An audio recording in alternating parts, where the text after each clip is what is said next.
Você vai escutar agora mais um episódio do Aqui Entrevista.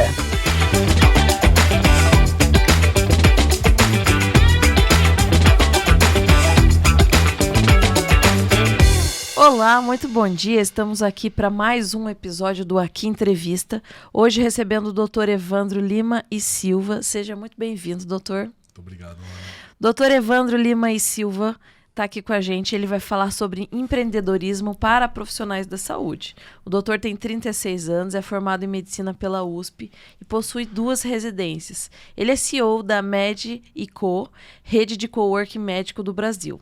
O empreendedorismo na área da saúde se trata de um conjunto de práticas ideais que levam à inovação no desenvolvimento ou melhoria de produtos e serviços. Ou seja, o objetivo é projetar, gerenciar e fazer negócios, produtos e serviços que colaborem de maneira inovadora para o setor. Doutor, é um prazer receber você aqui. A gente estava batendo um papo prévio e eu falei para você que é muito diferente ver médicos que tenham essa visão além da medicina. Isso para você é uma realidade? Eu acho que é uma realidade, sim. É mais difícil um médico sair da bolha da medicina e resolver empreender, mas eu acho que é um movimento extremamente orgânico e fácil, se ele tem vontade. Como a gente conversou antes, nós como médicos somos treinados a resolver o problema do paciente, a dor. Geralmente ele chega com alguma queixa e nós procuramos, investigamos e resolvemos esse problema. E o bom empreendedor nada mais é do que alguém que resolve o problema do seu cliente. Então, esse pulo é natural. Com certeza, aí é um ponto em comum, né, do empreendedorismo e da medicina. Doutor, começando do início, né, você é formado pela USP, né, se não a maior universidade brasileira, uma das maiores. Você estudou muito para chegar até aqui, né? Eu estudei pra caramba, pra caramba. É o que eu falo, eu estudo desde os 8 anos de idade virtualmente todo dia. Eu brinco, falo, não sou gênio, eu sou a prova viva que o esforço e a dedicação transformam pessoas simples em pessoas muito boas, extraordinárias. Esforço e dedicação, não tem outro segredo. Doutor, e depois, daqui a pouquinho, a gente vai falar sobre a tua área no empreendedorismo, né? A tua atuação no empreendedorismo. Mas hoje você exerce a medicina? Exerço muito, mas assim, muito menos do que eu já exerci em algum momento. Uhum. Então, assim, bem pouco. Hoje eu tô operando uma vez por semana só. Tá. Sabe? Doutor, você comentou que você é de São Paulo. Sou de São Paulo. Mas você mora em São José? Como que chegou a sua trajetória aqui no Vale? Então, na verdade, eu vim parar no Vale foi o seguinte, minha esposa, ela é joseense, então assim, é uma raridade, né? Muito raridade. A gente não acha ninguém que nasceu no Vale, em São José, né? A gente brinca, né? E minha esposa, ela é minha namorada desde que eu tenho 17 anos, ela foi morar em São Paulo, tudo, e a gente começou a constituir família quando eu fiz 30 anos, na verdade, que nasceu minha primeira filha, daí depois nasceu o Isaac, daí minha esposa ficou grávida do Isaac. E assim, minha vida em São Paulo era uma loucura, sabe? Era imagino. Aquele trânsito, não conseguia almoçar em casa, não conseguia pegar minha filha no colo, tinha vários, sabe, chegava super tarde, saía super cedo para enfrentar aquela cidade. E daí minha esposa deu a ideia da gente vir morar no interior, particularmente, né, São José dos Campos. Pô, super abracei a missão, gostei da ideia e, nossa, não me arrependo, só volto para São Paulo hoje para passear. Mas teve alguma dificuldade de adaptação ou não? De cara já gostou? Então, a minha dificuldade de adaptação, assim, como vida no dia a dia, não teve nenhuma, porque essa cidade é fantástica, né? Mas eu tive uma dificuldade de colocação no mercado de trabalho, eu tive. E foi daí que surgiu minha empresa, na verdade. Eu não conhecia nenhum médico aqui e eu precisava de um lugar para atender. Cara, eu não achava um consultório para sublocar, porque não tinha nem cliente aqui ainda. Então, não achava um consultório para sublocar, essa oferta não existia. Então, foi difícil isso no começo. Lógico, encontrei tudo e foi rolando minha carreira normal, mas assim, foi uma dificuldade grande que eu tive no começo. Chegar numa cidade que eu não conhecia ninguém e começar minha carreira, entendeu? É isso que eu ia te perguntar. Como que você iniciou, né, nessa área do empreendedorismo e quanto tempo tem isso? Olha, a primeira vez que eu empreendi, né, Foi quando eu estava no 5º ano da faculdade. A gente abriu uma empresa, eu digo a gente porque foi eu, um colega meu de faculdade, que também é médico, e o irmão dele, que era economista, né? Que é economista, né? Ele não era, né? E fizemos a empresa a Valdoc, isso foi em 2010, que era um site de agendamento de consultas médicas online.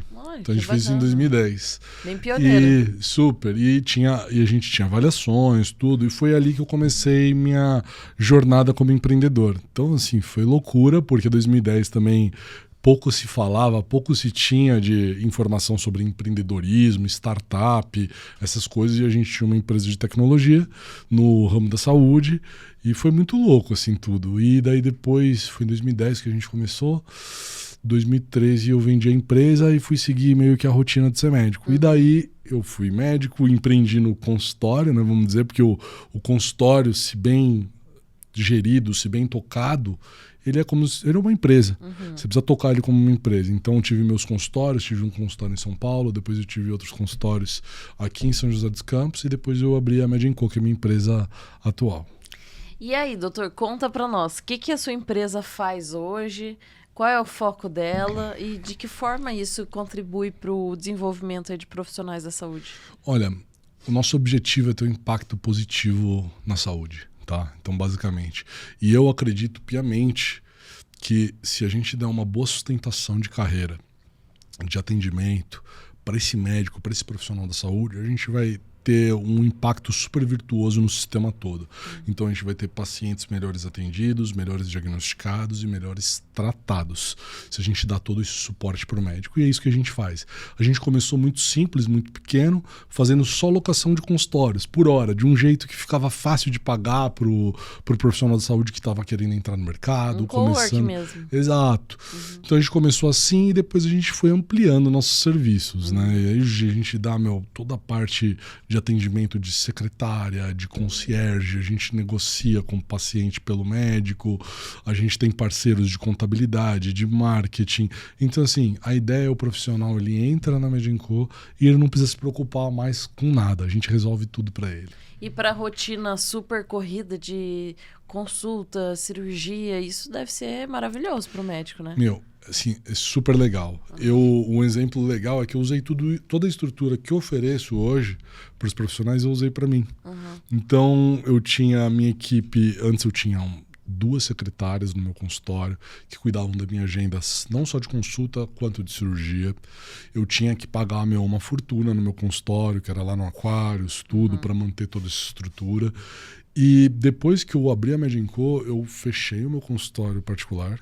E falei, não, já que eu acredito no que eu estou oferecendo, eu preciso me mudar para lá. E foi isso que eu fiz. E eu uso a mesma estrutura de atendimento que eu ofereço para os meus profissionais, que são os profissionais que são associados na Medienco hoje. Então, meu agendamento de cirurgia, de consulta, tudo é feito. E assim, numa perfeição absurda. E essa dinâmica deve ser muito interessante para o médico, porque a maioria não atende todos os dias da semana, né? Atende um dia ou outro, enfim. E você pagar um consultório aí para usar 30 dias não faz muito sentido, né? Exato.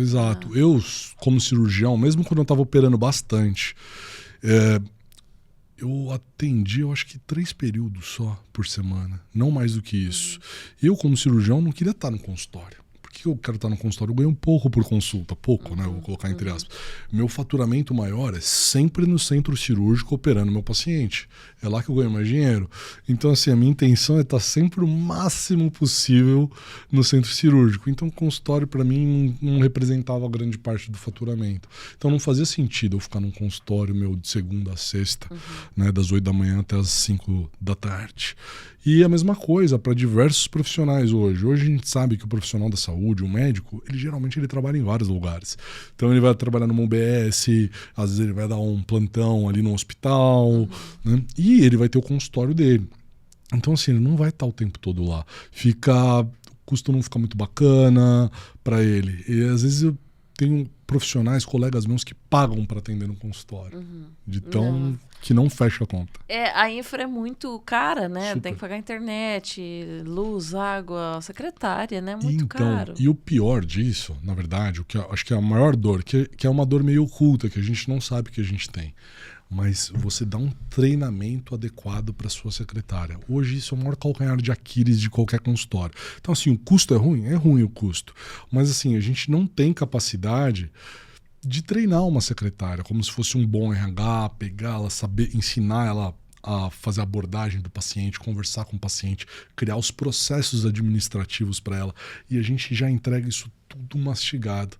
Então, assim, são secretárias super treinadas, que a gente faz reciclagem a cada 3 meses. Então, assim, treinamento em cima de treinamento. Como médico, meu autônomo, ele vai ficar fazendo esse tipo de treinamento com a secretária, com a equipe dele. É virtualmente impossível. Isso é tão interessante, porque hoje muito se fala sobre medicina humanizada. Mas aí você bate no consultório e às vezes o médico é maravilhoso, mas a secretária é aquele atendimento dos anos 80, né? Exato. E esse é o ponto. A nossa secretária, às vezes, ela tem mais pontos de contato com o nosso paciente do que a gente mesmo. Porque eu vou lá, eu vou fazer minha consulta, eu estou com o paciente naquele momento. E daí eu vou lá, eu fico 1 hora, tudo. Mas a jornada do paciente, na verdade, começou antes. Começou quando? Quando ele viu que ele tinha um problema. Então ele falou, putz, eu tô com um carocinho aqui no pescoço, tudo. Daí já tem aquela ansiedade, aquela busca dela, ele começa a buscar o profissional que ele acha ideal. Daí ele achou o doutor Evandro. Né? Achou o doutor Evandro, ele vai falar no consultório. Pô, como que essa secretária vai fazer esse primeiro atendimento? E depois ela vai confirmar essa consulta de novo, então outro ponto de contato com a secretária. E depois ele chega no consultório. Como que ela acolhe esse paciente nesse consultório? Fez a consulta, tudo, vamos agendar retorno, vamos perguntar, às vezes ele fez um procedimento, uma cirurgia, ela tem que perguntar como ele tá, como ele ficou. Então, assim, são diversos pontos, né, cruciais que a gente vai ter na experiência e na jornada do paciente. E se a gente não toma cuidado com isso, não adianta você ser o melhor médico do mundo se a experiência como um todo do paciente não foi adequada. E é nisso que a gente toma muito cuidado na Medinco. E falando em experiência, a sua experiência profissional te trouxe a perceber tudo isso, né? Esses pontos aí. Então, como eu disse, eu tive uma dificuldade muito grande para encontrar um consultório. Daí, depois que eu encontrei um consultório, as secretárias do consultório que atendiam lá, eles mal conheciam meu nome, não sabiam direito o que eu fazia. Então, assim, eu já vi outro problema aí. Então, tive que contratar uma outra secretária pessoal minha só para fazer essa abordagem. E daí, outro problema que eu vi também, a gente com o mercado, cada vez mais saturado de médicos. Abre muitas faculdades. Só que em São José abriram 2 nos últimos anos. E a gente nunca teve classicamente nenhuma faculdade aqui em São José dos Campos. E entrando profissionais do mercado. E esse pessoal, ele não tem a instrução de como se aventurar nesse mercado que está cada vez mais concorrido. Então, a ideia é a gente conseguir abraçar eles na integralidade. Então, a gente também tem um processo educativo que a gente ensina, como é que você vai cobrar a sua consulta. A gente fala contabilidade, como é melhor você abrir sua empresa, dicas de marketing ali, como você se posiciona, será que você tem que fazer dancinha na internet? Como é que você vai se posicionar?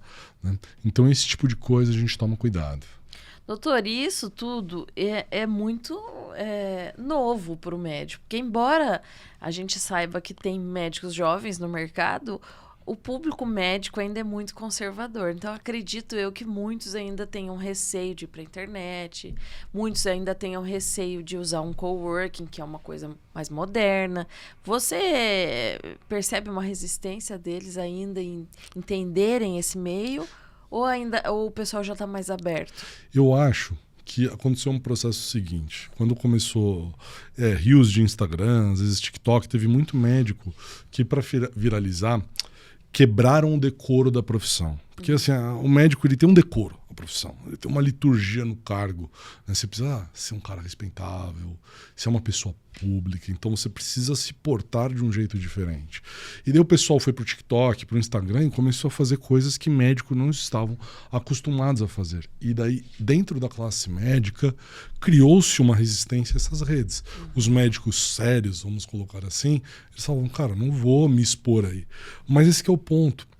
existem jeitos e jeitos de você se expor nessas redes sociais. Você pode trazer um conteúdo bacana para os seus pacientes, você pode falar sobre doenças, sobre sintomas, sobre prevenção, sem precisar fazer uma dança. O que você vai apresentar de qual jeito? De um jeito um pouco mais descontraído, um jeito um pouco mais horizontal, com uma comunicação mais fácil para o seu paciente, sem você precisar se expor. Então, assim, eu acho que esse é o problema, mas eu vejo que a galera tá começando a enxergar esse outro lado. Um novo tempo, né? Isso. Doutor, e o que é saúde 5.0? Saúde 5.0, eu acho que é tudo baseado em dados, né? Os dados hoje, a maior virtude que a gente tem hoje com essa tecnologia toda são os dados que a gente consegue captar para a gente saber, conseguir tratar melhor doenças, fazer cruzamento desses dados e descobrir relações que a gente não conseguia enxergar antes. Daí você tem toda essa parte de robótica, inteligência artificial, tudo isso veio em prol da saúde, né? Hoje a robótica, eu fiz curso de cirurgia robótica, assim, é fantástico o avanço que você consegue ter, né? Isso está para vir, assim, melhorar cada vez mais. A parte de inteligência artificial, a gente só está fazendo coceguinha ainda, né? Mas, assim, você vai ter um poder diagnóstico muito mais violento do que a gente tem com os olhos humanos olhando uma tomografia, por exemplo. Você colocar uma inteligência artificial para estudar uma base de dados de tomografias e depois diagnosticar problemas nessas tomos, cara, a gente vai ter um avanço muito grande. Isso é só o começo, né? E isso, na sua opinião, vai contribuir para uma eficácia muito maior da medicina? Eu acho que sim. Eu acho que sim. Eu acho que o potencial disso tudo é uma saúde mais assertiva, né? Principalmente mais assertiva, mais direcionada e até mais personalizada também.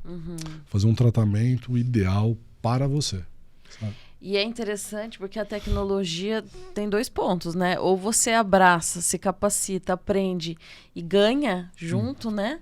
Ou você luta contra ela e vai ser engolido, né, pela tecnologia. Eu não vejo hoje como você brecar isso hoje na área, em nenhuma área, mas assim, na médica, que classicamente as pessoas são um pouco mais resistentes, e eu acho que com razão, porque temos que ser conservadores com tecnologias novas, né? Você precisa testar muito antes de você ratificar isso, mas eu acho que é impossível você parar. Doutor, você como, né, médico e empreendedor, uma coisa mais difícil de se ver, quais foram os desafios que você enfrentou logo que você resolveu empreender? Olha, é a falta de conhecimento das diversas disciplinas do empreendedorismo. Então, assim, a parte de finanças foi difícil para mim, foi particularmente difícil, parte contábil, parte legislativa foi particularmente difícil. Teve coisas que eu tive um pouco mais de facilidade. Por exemplo, parte de vendas, marketing, de criação de produto, são coisas que eu sou um pouco mais hábil, tive uma cabeça mais preparada para isso. Mas esses outros pontos eu tive que estudar muito, muito, muito, muito. E o principal, colocar pessoas boas do meu lado. Muito bom. Doutor, a gente sabe que o Conselho Federal de Medicina ainda restringe muito a publicidade médica, né? Você, que aí já está super especialista nisso, quais dicas que você dá para o médico ou médica que está começando, que ainda acabou de se formar e quer se expor na internet? Olha, eu acho que não precisa ter medo de se expor na internet. Eu acho assim, tem coisas básicas, né? Assim, promessa de resultado é uma coisa complicada, isso você não pode fazer, tá? Discutir preço na internet também você não pode fazer. E eu não acho isso problemático, essas normas do Conselho Federal de Medicina, sabe? Eu não acho, porque senão você acaba produtizando a medicina e você perde valor aos olhos do paciente, sabe? Então eu acho que esse decoro que o CFM impõe pra gente, de certa forma, ele é benéfico. O problema são as arbitrariedades, que às vezes eles falam, isso aqui é promessa, isso qualifica a promessa de resultado, então é uma propaganda indevida. Isso, essa fluidez que eles têm nesse ponto, eu acho que é um problema. Eu acho que tinha que ser tudo muito mais concreto. Falar, olha, isso aqui pode fazer, isso aqui não pode fazer, bem direitinho. Mas a maior parte das denúncias são feitas por próprios colegas. Quando você começa a a incomodar as pessoas que estão trabalhando no mesmo nicho. Dificilmente uma queixa vem do paciente. Esse médico está fazendo uma publicidade legal, tudo, ele prometeu resultado. Quase nunca se tem. Então, acho que é fazer e se expor com sobriedade, sabe? Doutor, a gente, até pelo perfil de consumo nas redes, a gente vê que existe aí um divisor de águas entre antes e depois da pandemia em relação aos médicos na internet. Me parece que a pandemia foi um chacoalhão para os médicos, tipo, olha, eu preciso ter uma comunicação mais próxima com o meu paciente. O senhor vê isso na sua empresa, no seu consultório, no seu dia a dia de médico e até com os colegas? Eu vejo que eles começaram a prestar muito mais atenção nisso depois da pandemia, durante a pandemia e depois da pandemia. E eu digo mais, eu acho que é uma obrigação moral do médico bom se expor. Porque senão vai ter um médico que às vezes não é tão preparado igual você, que esse não vai ter medo de se expor. E ele vai colocar a cara lá. Então, assim, eu estimulo meus colegas de turma, que eu sei que são super competentes, eu falo, você precisa aparecer. Você precisa colocar sua cara, você precisa criar um conteúdo, você precisa falar. E assim, cara, a gente nunca pôde fazer isso. Antes, se você queria fazer uma propaganda, falar com um monte de pessoa, você tinha que pagar um comercial na Globo.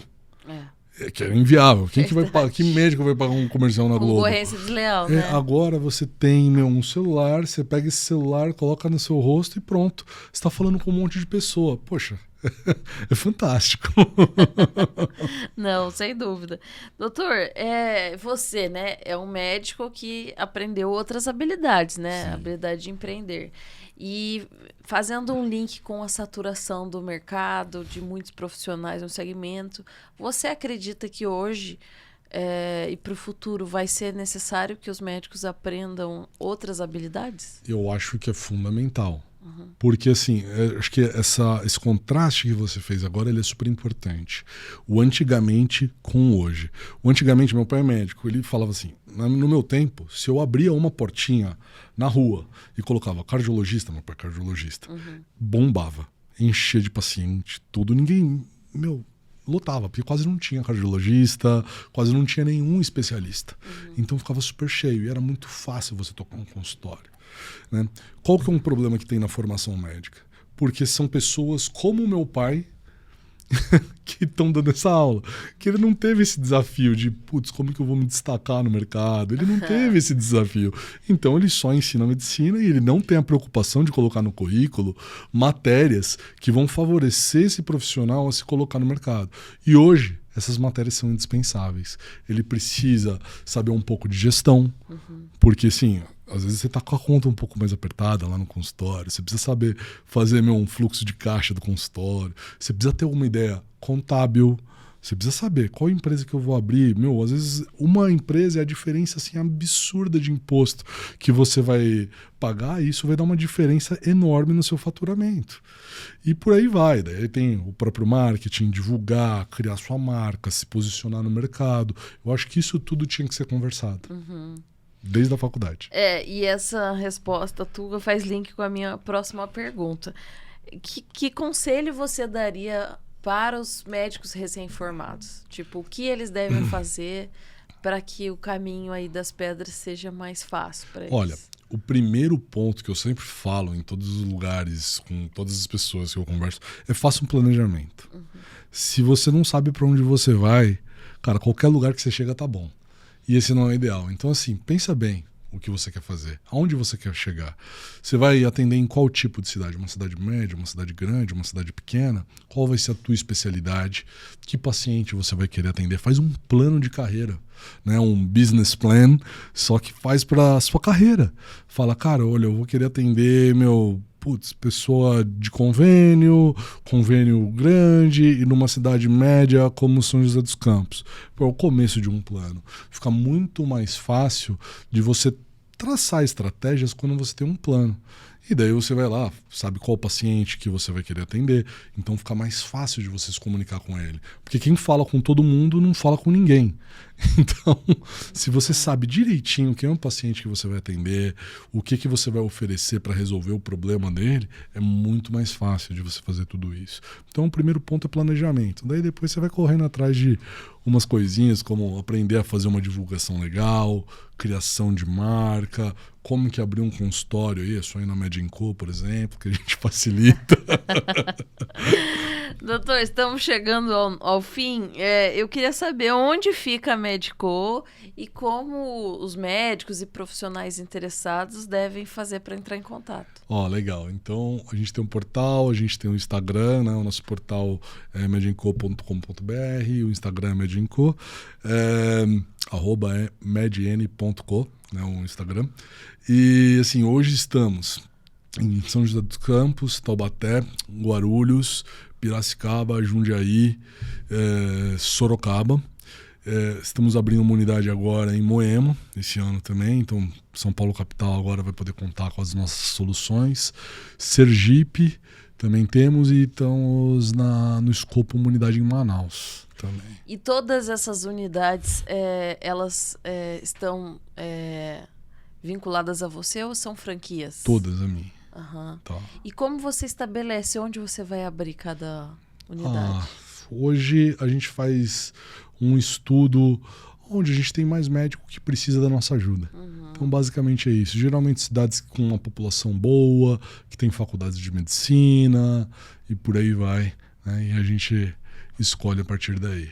E assim, você percebe uma diferença geográfica, tipo de hábitos, de exigências, daquela, sei lá, a população de São José é mais crítica do que de outros lugares.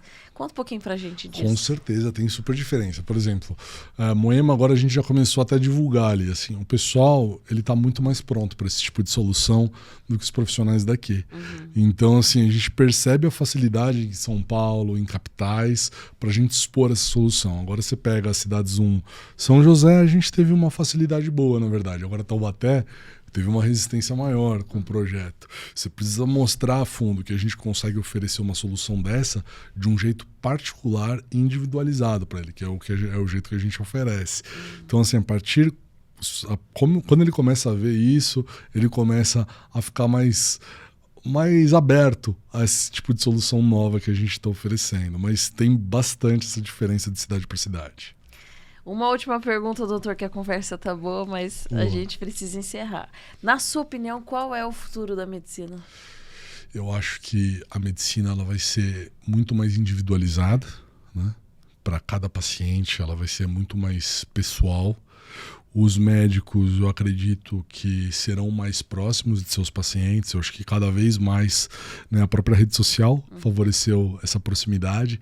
Quando hoje o meu paciente ele chega em consulta comigo, ele já mais ou menos me conhece. Ele já sabe mais ou menos o que esperar, o jeito que eu falo, porque ele já me viu falando ali no Instagram, por exemplo. Então vai ser uma medicina muito mais horizontal. Hoje o paciente ele tem muito mais informação, ele tem acesso a um monte de informação, ele vai lá, ele procura sobre a doença dele, sobre os sintomas dele antes no Google, e eu acho isso fantástico, porque é um paciente que ele já chega pronto para ter uma conversa melhor. É diferente do que o paciente nunca ouviu falar daquela doença e você tem que conversar sobre tudo com ele, assim, é muito mais difícil. Hoje a consulta eu acho ele muito mais fluida com o paciente. Tem médico que não gosta, que fala assim, não, doutor Google, não sei o que, e o pessoal critica. Eu acho fantástico, eles já chegam assim, super munidos, eles fazem perguntas bem assertivas sobre o que eles estão falando. Então eu acho que é um paciente que ele fica muito mais consciente do tratamento dele. E é muito mais fácil de tratar. E fica mais seguro também, né? De confiar naquele profissional. Sim, porque às vezes acaba ratificando tudo que você fala em consulta. Eu brinco sempre depois de consulta, falo, pode depois lá entrar no Google e checar as coisas que eu te falei. Eu sempre falo.